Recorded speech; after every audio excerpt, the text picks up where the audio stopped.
We also have a little video here that is so loud.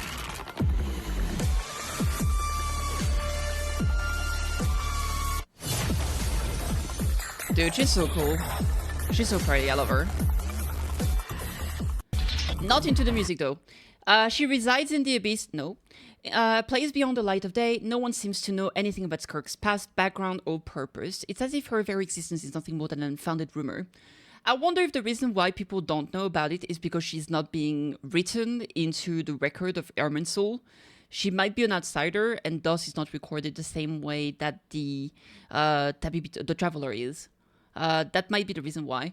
I mean, we'll have to find out, right? But as a apprentice of sortology, I'm very excited for her companion story. Now, moving on from that, we also have like some preview here. We already saw all of that.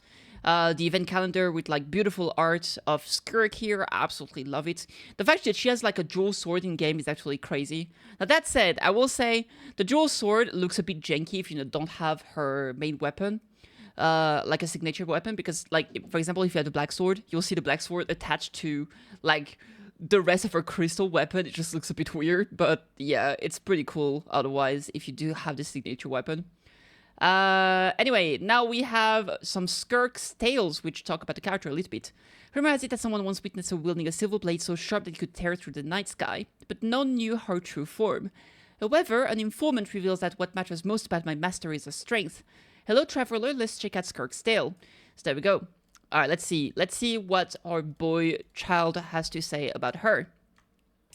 Her existence is like an unproven rumor. For a very long time, Skirk has journeyed through Teyvat like a shadow, avoiding anything more than brief contact with others, only gathering intel when absolutely necessary. Sometime past the stroke of midnight, a tavern-goer will swear he had glimpsed her, waving hands painting a story of her person that nobody could be sure ever was. It wasn't until very recently that there came to be one who claimed to know her.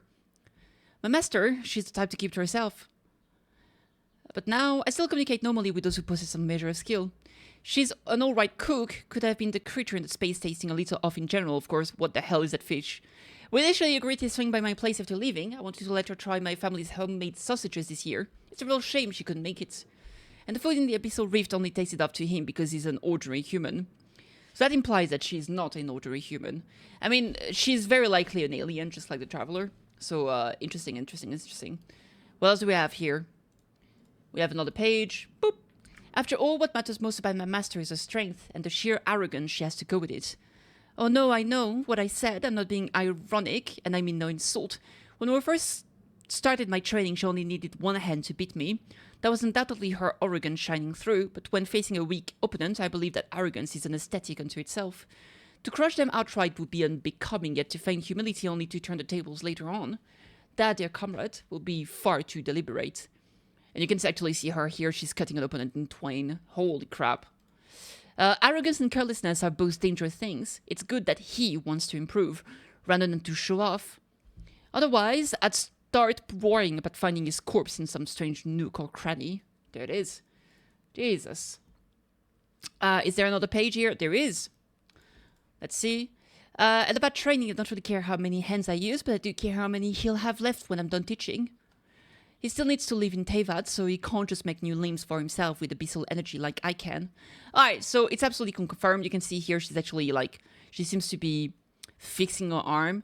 And we do have confirmation that she actually does use abyssal energy, that she's camouflaging into making people live. She's using cryo power. Very cool. Too bad it's not actually a new element, but there it is. She's looking at a child. I assume this is herself, but hard to say. I spend most of my time training in the Abyss. I need to become stronger, because there is a goal I have yet to accomplish. Ooh, interesting. Okay. So overall, a little bit of tidbits about her.